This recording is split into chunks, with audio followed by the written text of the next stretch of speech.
Buenas tardes. Hoy tenemos un invitado muy especial, un amigo nuestro, alguien que estimamos mucho y que nos ha permitido crecer en esto de los diagnósticos. Él es subespecialista en ecografía, en articulaciones, en músculo esquelético y su especialidad la hizo en Montreal, la especialidad la hacen en el siglo XXI en la Ciudad de México. El doctor Juan Jorge Mendoza pues hoy nos habla del análisis ecográfico del footprint del manguito de los rotadores. Los dejo con él. Esperemos que tengan muchas preguntas en redes sociales. Pasa, Juan Jorge. Gracias, Alberto. Un gusto estar aquí. Antes que nada, agradecer al doctor Alberto Reyes Pedrosa por su invitación. Y bueno, vamos a empezar. Vamos a hablar de lo que viene siendo análisis ecográfico del footprint. Empecemos con que vamos a hablar acerca de un análisis descriptivo de cuáles son los marcadores anatómicos ecográficos del footprint, también conocido como unión osteotendinosa del manguito rotador. Vamos a revisar la patología, específicamente desgarros que afectan esta zona de inserción del manguito rotador, y vamos a finalmente hacer una correlación ecográfica de cuáles son las características y cuál es la distribución anatómica de ese tipo de desgarros.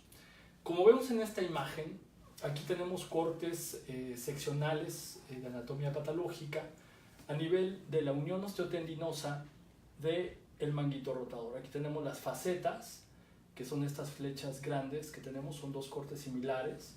Aquí está señalando lo que es la unión osteotendinosa o el footprint, lo mismo que podemos delimitar aquí. Después, en esta imagen, estas flechas curvas, lo que nos señalan en esto blanco corresponde a la porción cartilaginosa que recubre la cabeza del húmero, y finalmente estas flechitas corresponden a la porción tendinosa.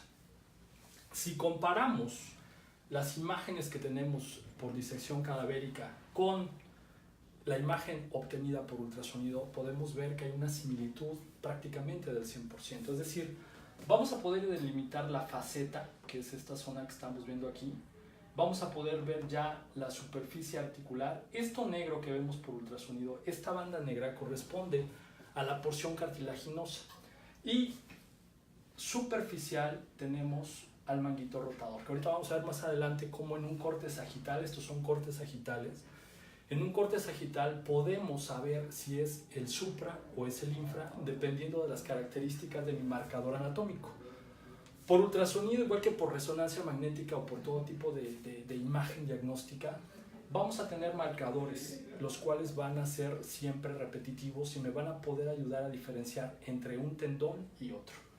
Después, revisando la anatomía todavía en la imagen de ultrasonido que tenemos aquí a la derecha del monitor, podemos ver que hay una fina banda hiperecoica superficial a las fibras del manguito rotador. Esa fina banda corresponde al espacio de la bursa subacromiosubdeltoidea.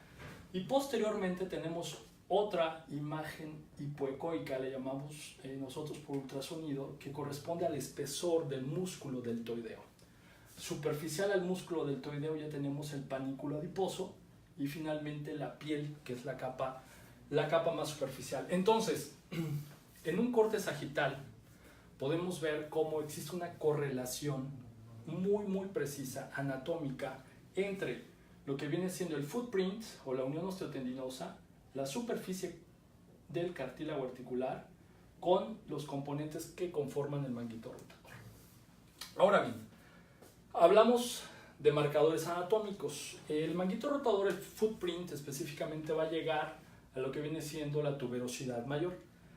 Esta tuberosidad, como vemos en esta imagen publicada en Arthroscopy del 98, está dividida por facetas anatómicamente. Está la faceta superior, la faceta media y la faceta inferior. Si obtenemos un corte sería sagital o eje corto en relación con los tendones, podemos ver, aquí tengo la imagen publicada en Arthroscopy, una imagen, una pieza cadavérica donde tengo la tuberosidad mayor con sus porciones correspondientes a las facetas. Por ultrasonido, vean la correlación que hay. Aquí tengo esto blanco corresponde a la porción larga del bíceps. Posteriormente vamos a tener la faceta superior, donde va a venir gran parte de la faceta está ocupada por las fibras del supraespinoso. Posteriormente viene la faceta media, como vemos aquí, donde va a llegar fibras del infraespinoso, y más posterior tenemos la faceta inferior, en la cual van a llegar las fibras del redondo menor. Ultrasonido, resonancia magnética. Vemos lo mismo, es decir, tengo la faceta superior, faceta media y faceta inferior, donde tengo las fibras como llegan a los tendones. Si entendemos las imágenes y entendemos la correlación anatómica, al momento de que hagamos un diagnóstico por imagen, podemos ser tan precisos como entendamos la anatomía. De tal manera que si yo veo una lesión a nivel de la faceta superior, no voy a pensar que sea un desgarro o que haya patología en el redondo menor. Voy a pensar que es una patología propia del supraespinoso, pero para ello tengo que entender y tengo que tener muy clara la anatomía a este nivel. Aquí vemos una reconstrucción en tercera dimensión por tomografía computada, en la cual lo que hice fue demostrar lo que es la tuberosidad mayor, la tuberosidad menor, y en medio va la corredera bicipital. De tal manera que en color verde pongo la faceta superior, donde se va a insertar fibras principalmente del supraespinoso. Después tengo la faceta media, donde van a ir principalmente fibras del tendón infraespinoso, y más posterior tengo la faceta inferior, donde van a llegar propiamente fibras del redondo menor. Y ya en la porción anterior, sobre la tuberosidad menor, tengo la inserción del subescapular. En medio de estas dos tuberosidades transcurre la porción larga del bíceps, como vemos aquí, para insertarse a nivel de la porción de la glenoides. Esta es una imagen publicada por Minagua y colaboradores en Arthroscopy del 98, en la cual es una disección cadavérica. Ellos lo que hicieron, este artículo es muy interesante, porque lo que hacen es toda una revisión de disecciones cadavéricas, específicamente del footprint entre el infra y el supraespinoso, y las relaciones anatómicas que hay entre estos dos. Fíjense cómo aquí podemos ver cómo no hay un límite específico entre el infraespinoso y el supra, es decir, va a haber una intersección de las fibras, como vemos aquí. Las fibras superficiales del infraespinoso se van a sobreponer sobre las fibras del supraespinoso. Aquí vamos a tener la porción larga del bíceps.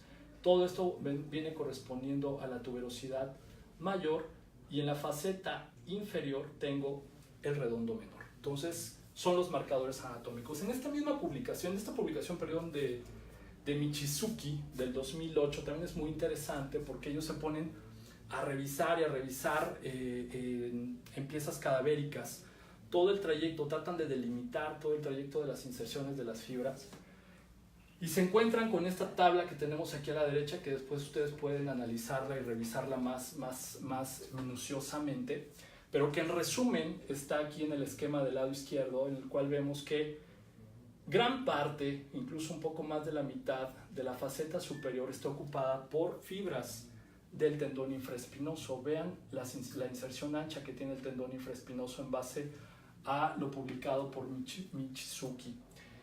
Esta es la anatomía tradicional que aprendemos en Barbolitos 1 en la facultad, en la cual nos dicen que llegan los tendones, se insertan en la faceta superior, la faceta media, pero lo que se ha visto es que realmente el supraespinoso va a haber fibras que van a ir por arriba de la porción larga del bíceps, van a formar parte de la polea bicipital, y esas fibras van a venir a insertarse en el borde de la tuberosidad menor, mientras que el infraespinoso va a ocupar gran parte.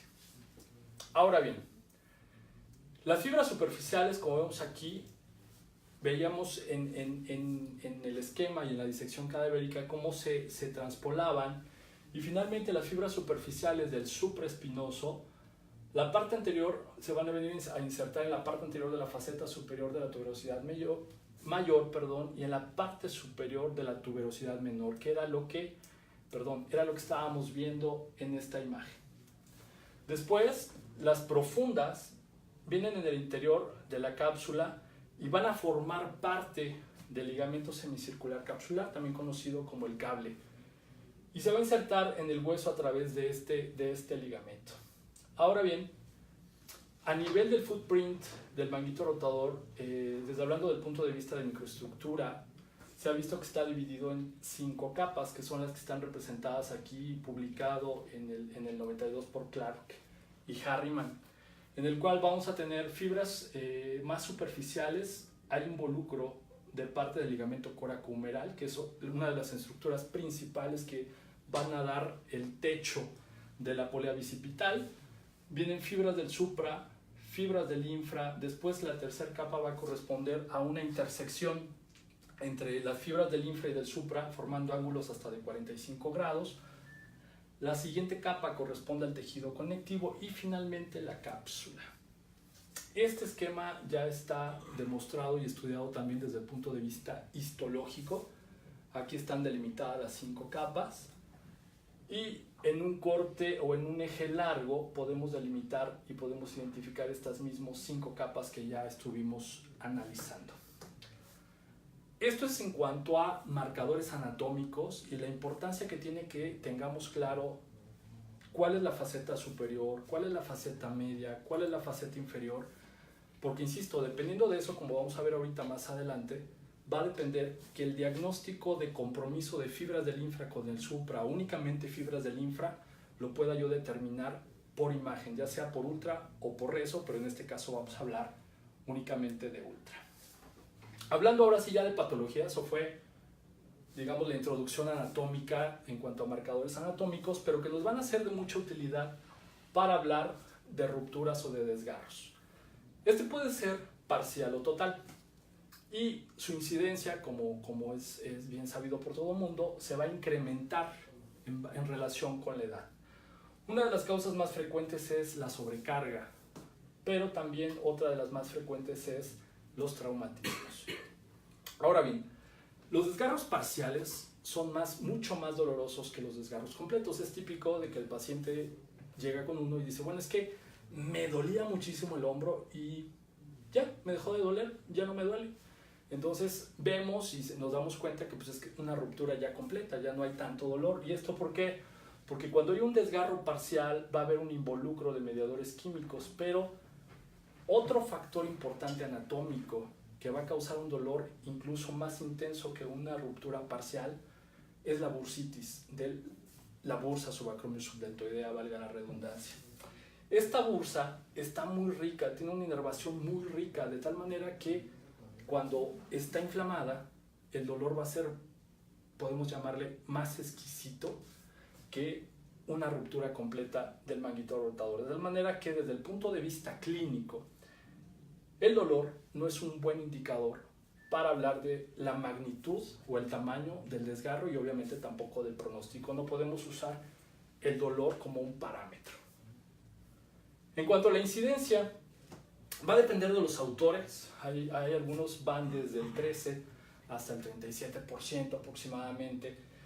Los desgarros de la superficie articular son los más frecuentes, de 2 a 3 veces más frecuentes que los desgarros de la superficie bursal. Y la mayoría, en gran porcentaje, son parcial, no son desgarros completos. Y finalmente la patogénesis de los desgarros degenerativos a nivel del manguito rotador pues es multifactorial. Vamos a revisar esta clasificación que fue publicada en el 2011 por el Euroradiology. ¿En qué consiste esta clasificación? Es la que se maneja, ¿no? Pasta, SID, pasta inversa y finalmente el desgarro completo. Lo que hicieron aquí fue revisar 305 artroresonancias magnéticas y en base a eso hicieron la clasificación y hablaron de frecuencia. Por ultrasonido, como vimos hace un momento, podemos delimitar igual esos marcadores anatómicos, los mismos que tenemos en estos esquemas, y podemos hablar por ultrasonido si es un desgarro parcial tipo pasta, un desgarro parcial tipo SID o un desgarro inverso, un desgarro parcial inverso tipo pasta, ¿no? Y finalmente el desgarro completo. Vamos a ir viendo ejemplos y vamos a ir revisando uno a uno de estos. En cuanto a La pasta no es más que una avulsión parcial en la superficie articular del tendón supraespinoso. Va a representar entre el 12 y el 17% de los desgarros a nivel del footprint. Aquí hay un ejemplo. Bueno, vamos a describir la imagen. Recuerden la que les puse al inicio en un eje largo en relación con el tendón, en el cual veíamos lo que viene siendo la unión osteotendinosa o el footprint, después la superficie articular. Ven aquí cómo justo en este vértice es el sitio donde está lo que es la porción articular del tendón. Aquí tenemos un eje largo y un eje corto en relación con el tendón. Como vemos en el eje largo, todo esto es la unión osteotendinosa. A partir de aquí, justo aquí, es donde está la superficie articular. Y aquí ya vemos parte del cartílago articular. Vean cómo aquí hay una pérdida de continuidad. Se ve, no sé si se alcanza a ver bien en la imagen, pero bueno, se ve aquí una pérdida de continuidad de espesor parcial que se origina en la superficie articular del tendón. Este es un eje largo y este es un eje corto. En el eje corto nos puede a veces, como en este ejemplo, nos puede causar un poquito de dificultad decir que es un desgarro. Sin embargo, yo en el eje corto, si veo mis marcadores anatómicos que analizamos al inicio, podemos decir que esta es la porción larga del bíceps. Aquí viene lo que es el tendón supraespinoso, el infraespinoso y el redondo menor. Fíjense cómo si analizamos la ecogenicidad de las distintas porciones del tendón, vamos a ver cómo en esta zona se ve más negro. Este es el área que cuando lo desdoblo y lo pongo en un eje largo corresponde a esta área con pérdida de continuidad. Es un desgarro de espesor parcial. Pero además, si analizamos la imagen, fíjense cómo aquí hay una capa negrita, que no debe de verse, que corresponde a la bursa. Entonces, este es un paciente que tiene un desgarro de espesor parcial en la superficie articular asociado a una bursitis. Por lo tanto, por imagen yo puedo predecir que este paciente tiene un dolor bastante intenso en el hombro. Esta es una artrorresonancia magnética de otro paciente, en el cual es bien importante. Las artrorresonancias tienen sus indicaciones. Yo sé que hay todavía controversia ahí entre que si la artrorresonancia directa o indirecta funciona o no. La directa realmente nos ayuda y es de gran utilidad. Este no es el caso para un desgarro de espesor parcial, pero sirve bien como ejemplo. Este se hizo porque pensábamos en patología a nivel del labrum, entonces se hizo el estudio con ese fin. Pero podemos ver cómo esto blanco, esto hiperintenso que vemos en el eje coronal y en el eje sagital, no es un derrame, simplemente es el líquido que se inyectó a nivel intraarticular y que vemos cómo pasa y sigue un trayecto de delaminación a través del tendón. Vemos cómo se extiende. Por lo tanto, es un desgarro que tiene una comunicación intraarticular, es un desgarro de espesor parcial. Ahora bien, otro ejemplo. Esta es una femenina de 33 años de edad, triatleta, que se cae rodando en la bicicleta, no que se cayó y rodó. Y entonces vemos aquí cómo nuevamente en la unión de la faceta donde vengo la superficie articular, vean aquí se ve el cartílago articular, es lo que estamos viendo aquí. Aquí hay una pérdida de continuidad, de espesor parcial. El resto se ve negro, se ve hipoecoico, pero hay una zona, es muy claro, donde está perdida la continuidad del tendón. Esa es otra ruptura de espesor parcial en la superficie articular del supraespinoso. Yo sé que es el supraespinoso, ¿por qué? Porque tengo una faceta corta. La faceta corta corresponde a la faceta superior. Cuando esta es larga, corresponde a la faceta media. Entonces, en un eje largo yo puedo saber si es uno o es otro. Esta es una manera de saberlo. La otra es aquí. Cuando yo tengo este eje corto, aquí tengo la porción larga del bíceps y yo veo nuevamente cómo esta es la zona que tiene alterada la ecogenicidad. Por lo tanto, estoy hablando de que el problema lo tenemos en las fibras anteriores del tendón supraespinoso en la superficie articular. ¿De acuerdo? O sea, podemos ser tan específicos como nuestro coeficiente nos lo permita. Ahora bien, cambiamos y vamos a hablar ahora del CIP. No es más que una delaminación intersticial, que es la que le llaman oculta, ¿no? Porque muchas veces por artroscopía se meten y no logran verlo. ¿Por qué? porque tenemos fibras íntegras en la superficie articular, tenemos fibras íntegras en la superficie bursal y justo en la porción central es donde va a estar la ruptura. Vean aquí, tengo la faceta. En los otros ejemplos que veíamos, la ruptura estaba justo aquí donde terminaba la faceta y donde empezaba la superficie articular. Aquí lo tengo justo en la porción central. Si se alcanza a ver, tengo la faceta y aquí tengo la pérdida de continuidad. Se ve una delaminación, un trayecto, pues valga la redundancia, laminar que se extiende a través del tendón. Aquí hay otro ejemplo, en el cual, otro paciente, en el cual tengo la faceta corta, supraespinoso, veo cómo se extiende por dentro de las fibras, todo esto es el tendón, y aquí se está extendiendo, está haciendo una delaminación como tal. Y en un eje corto, esos son ejes largos, y en el eje corto vuelvo a ver mis marcadores, por eso es que los marcadores anatómicos son bien importantes. Tengo porción larga del bíceps, tengo tendón supra, tendón infra, y donde estoy viendo el problema es en las fibras anteriores del supraespinoso.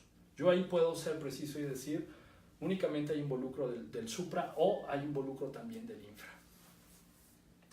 Otro ejemplo de desgarro intersticial, vean aquí en un eje corto puedo ver la delaminación, el trayecto horizontal, mientras que en el eje largo del tendón, el tendón es todo esto, aquí está la faceta nuevamente, y aquí veo un trayecto que estoy midiendo, lo que me midió 9 milímetros en sentido lateromedial, y me está midiendo, bueno aquí se cortó, pero la siguiente medida es en sentido anteroposterior.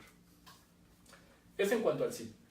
Ahora vamos a pasar al siguiente, que es el desgarro de pasta inversa, es decir, un desgarro de la superficie bursal, es un desgarro de espesor parcial, y como vemos aquí, lo que se rompe es la superficie bursal del tendón, no la superficie articular ni tampoco la porción central. Esta es menos frecuente porque las fibras superficiales tienen una gran capacidad para la deformación, mientras que las articulares son más tensas y más difícil de poder moldearse ante un impacto. Aquí tenemos otra femenina de 33, triatleta también con caída de bicicleta, donde tengo en un eje largo, todo esto es la porción del tendón. Aquí lo tengo. Y vean cómo aquí hay pérdida de continuidad que se extiende desde la superficie articular. La unión osteotendinosa aquí la veo bien, la superficie articular la veo bien, pero el problema lo estoy viendo aquí. Y en un eje corto veo nuevamente alteración en la ecogenicidad. El eje corto me ayuda mucho para ubicar qué fibras están afectadas. Y el eje largo es el que me va a decir la magnitud y la extensión de la lesión. Otra pasta inversa, vean aquí. Nuevamente la superficie bursal del tendón, aquí tengo superficie articular y unión osteotendinosa. Esta es la zona donde está rota en la porción del supraespinoso, y en un eje largo veo esta sombra negra. La sombra negra no es más que una falta de regreso de las ondas sonoras que mandamos, es decir, tenemos las fibras del tendón, mando una onda sonora, esa onda sonora va a regresar. Cuando esas fibras se rompieron, cuando yo mando una onda sonora no va a regresar y entonces me va a hacer una sombra. Este signo fino de sombra acústica posterior es un signo que me ayuda mucho para hacer diferencial entre ruptura o no ruptura de unas fibras tendinosas. Y finalmente, el más aparatoso de todos, que es el desgarro de espesor completo, ¿no? Aquí se lleva tanto fibras desde la bursal, la articular, totalmente se fue. Este representa aproximadamente un 30% de las rupturas. Este esquema lo pongo porque, así como lo estamos viendo en este corte en el esquema, lo vamos a poder identificar por ultrasonido. ¿Qué significa esto? Esta parte representa de manera brusca, porque está muy grande, el supra, el infra y el redondo menor. Si yo veo una ruptura en esta zona, aquí no puedo decir que está roto nada más el supra, sino que también hay fibras del infraespinoso. Recuerden lo que les decía hace un momento, la intersección que hay de las fibras del infra sobre el supra, por lo tanto va a haber compromiso de los dos tendones. Yo no puedo agarrar y si veo una ruptura aquí decir que nada más es del infra o del supra. Ahora bien, una cosa es que sea de espesor completo y otro, espesor completo quiere decir que se extendió desde la superficie articular hasta la superficie bursal. Pero, ¿qué es lo que pasa? Puede romperse únicamente las fibras anteriores del tendón, mientras que la porción media y las fibras posteriores pueden estar intactas. ¿Sí me explico? Entonces, o puede estar roto únicamente un desgarro de espesor completo de la porción central del tendón y puedo ver integridad de las fibras anteriores y de las fibras posteriores, ¿no? Es típico que, bueno, ahí también interviene el cable cuando hablan de que el paciente llega con ruptura de espesor completo, pero el paciente puede hacer todos los arcos de movilidad sin ningún problema. Bueno, puede ser porque es una ruptura de espesor completo, pero nada más afecta una parte del tendón. Vamos a ver ejemplos de eso. Fíjense aquí. Marcadores óseos, nuevamente, los marcadores son los que a mí me van a orientar y no voy a andar ahí elucubrando qué tendón está roto o cuál no. Fíjense, empezamos con un eje corto y en el eje corto quedamos que esta bolita blanca es la porción larga del bíceps. Luego tengo la faceta superior, la media y la inferior. Fíjense cómo aquí, todo lo que viene siendo la faceta superior y la faceta media, aquí veo tendón, aquí lo veo, pum, aquí ya no veo nada y veo un hueco negro. Entonces, aquí no hay fibras. Esta es una ruptura, un desgarro de espesor completo que se llevó todo el supraespinoso con involucro de fibras anteriores del infraespinoso. Y en un eje largo puedo ver la retracción del tendón, que aquí estamos hablando de que el tendón tuvo una retracción de 11 milímetros en sentido lateromediano. Otro ejemplo masculino de 79 años, en el cual tenemos aquí arriba, en las imágenes de arriba tenemos dos ejes cortos. Nuevamente, mi bolita esta, porción larga del bíceps. Aquí tengo la faceta superior, la faceta media. Y veo cómo no hay tendón. Esto es tejido fibroso, esas no son fibras propiamente. Y aquí veo una banda negra pegadita al hueso. Esa banda negra corresponde al cartílago articular. Entonces, veo el cartílago articular y arriba veo negro. Eso negro no es más que un área de colección. No hay fibras tendinosas. Esta capa que veo hasta arriba corresponde al músculo deltoideo, es el deltoides. El deltoides ahí se metió en el espacio donde no hay tendones. Y a esto le llamamos el signo de la inversión de la grasa subdeltoidea invertida. Después, en un eje largo, puedo evaluar nuevamente qué tanta retracción hubo del tendón. En este caso hablamos que el tendón se retrajo ahí aproximadamente 10 milímetros. Otro ejemplo en el cual es un desgarro ya más extenso. ¿Por qué? Porque yo aquí veo la porción larga del bíceps, después veo la faceta toda irregular, no veo tendón, ni tampoco hacia acá. Es decir, hay una extensión de la ruptura que involucra fibras del infraespinoso. Este es el músculo deltoideo y aquí deberíamos de estar viendo el manguito rotador, cosa que no lo vemos. En un eje largo veo como este espacio se encuentra ocupado por un área de colección y por eso lo veo anecoico o lo veo negro. Y finalmente el infraespinoso, un eje largo en el cual puedo ver todo el espesor con una zona hipoecoica hacia el vértice. Entonces, el desgarro del footprint a nivel del manguito rotador, Rell y Coles vieron que la extensión de los desgarros es hacia la superficie bursal, es decir, si hay un desgarro que se origina en la superficie articular, se va a ir hacia la superficie bursal cuando hacemos maniobras de abducción, y la falla de tensión va a ocurrir en la inserción tendinosa. Nakihama y colaboradores lo que vieron es que el incremento en la incidencia de rupturas en la superficie articular se da principalmente después de un evento postraumático. Lo que les comentaba yo hace unos instantes, ¿no? La superficie bursal se ha visto que tiene una gran capacidad para poder deformarse ante un impacto y tener una mayor fuerza tensil en comparación con las fibras que van sobre la superficie articular. Y bueno, ya para terminar, los puntos a recordar que me gustaría que nos quedáramos en mente es que el ultrasonido tiene una alta sensibilidad para evaluar el footprint del manguito rotador, igual o quizás en algunos pacientes un poquito mayor que la resonancia magnética a nivel del footprint. Hay que conocer y entender los marcadores anatómicos porque si no nos vamos a perder y podemos hacer diagnósticos o decir cosas totalmente aberrantes. El ultrasonido nos va a permitir describir desgarros de manera precisa, como vimos hace un momento, en cuanto a qué fibras están afectadas, cuál es la extensión, cuál es la localización precisa del problema, etc. Sin embargo, el ultrasonido tiene ciertas desventajas. Una de ellas, y la más grande, es que en ultrasonido musculoesquelético es operador dependiente. Y eso va de la mano con el siguiente punto, que la curva de aprendizaje necesaria para poder hacer buenos estudios diagnósticos es muy larga. Requiere de muchos años y de mucha práctica para poder hacerlo. De tal forma que no es válido echarle la culpa al método y decir que el ultrasonido no sirve para hacer este tipo de diagnósticos, porque realmente sí es, y más con la tecnología, más con los equipos con los que actualmente contamos, que son de alta resolución, equipos de alta gama, realmente no queda duda si es un desgarro o es únicamente una tendinosis. Y pues bueno, de mi parte es todo. Cualquier cosa estoy a sus órdenes. ¿Alguna pregunta? Muchísimas gracias.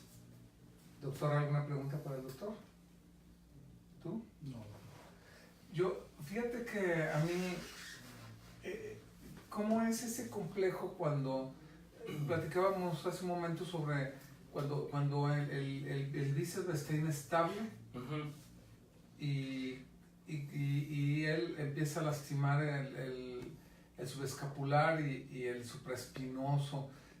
¿Cómo lo esperarías? Ahí estamos en una zona de inserción. Sí, pues finalmente es el intervalo, ¿no? También es el intervalo del manguito rotador, en el cual lo que le da estabilidad a nivel del intervalo a la porción larga, pues no son más que todas las fibras que conforman la polea bicipital, es decir, desde ligamento coracohumeral, el ligamento glenohumeral superior, mismas fibras del supraespinoso y del subescapular que van a formar esa polea.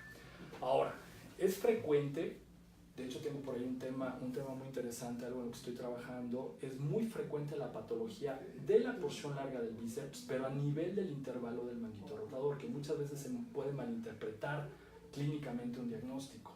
¿Sí me explico? ¿Por qué? Porque efectivamente tenemos la porción larga, y cuando hacemos maniobras de rotación interna o aducción, lo que va a pasar es que va a contactar con el proceso coracoideo. Y entonces ahí puedes estar condicionando inflamación de la polea y puedes estar condicionando incluso pinzamiento. Hay veces que cuando haces un pinzamiento subcoracoideo, no necesariamente ese pinzamiento está dado por una bursitis o por una tendinosis del subescapular, sino por una tenosinovitis de la porción larga del bíceps y por un engrosamiento de la polea, que al momento de hacer la maniobra de rotación interna, clarito por imagen, esa es la ventaja que tiene el ultra, clarito por imagen ves, ¡pum!, cómo se pinza, cómo se está pinzando. Eso te puede generar una inestabilidad también. Ahora, si hay una ruptura, ¿no?, de las fibras de la polea, si hay una ruptura del ligamento coracohumeral, pues todo eso te va a dar también una dislocación, subluxación de la porción larga en sentido medial. Se ha visto que, por ejemplo, el ligamento transverso del húmero, que es el que le va a dar estabilidad a nivel de la corredera bicipital, cuando hay una ruptura del subescapular va a haber un involucro del ligamento transverso, y eso va a hacer que se te va a salir de la corredera, ¿sí? Cosa que, por ejemplo, lo que platicamos hace un momento tú y yo, en ese paciente, ¿no?, yo veía el ligamento transverso intacto. Entonces todo eso te da la certeza de que eso no es, ¿no? ¿Y de la misma manera rompe el footprint? Y de la misma manera te la puede, el crónico, ¿no?, después de cierto tiempo te va a afectar, pues está en íntimo contacto. Finalmente, vuelvo a lo mismo, hay una clasificación, la de Wegener, en la cual una subclasificación te habla de las fibras, están las fibras anteriores del supraespinoso y vienen las fibras que conforman la polea, y cuando hay ruptura de esas fibras que conforman el techo de la polea, hay involucro de las fibras anteriores, y dependiendo de eso te va a dar la inestabilidad y el problema a nivel del footprint, ¿no? Exacto. Okay. Pues muy bien. ¿Algo más? Pues no sé, creo que nadie nos vio, no hay dudas. No creas eso. Pues okay. Más agradecen y nos desconectamos. Bueno, pues les agradezco muchísimo la asistencia para todos los que nos acompañaron. Un placer y estoy a sus órdenes. Muchas gracias.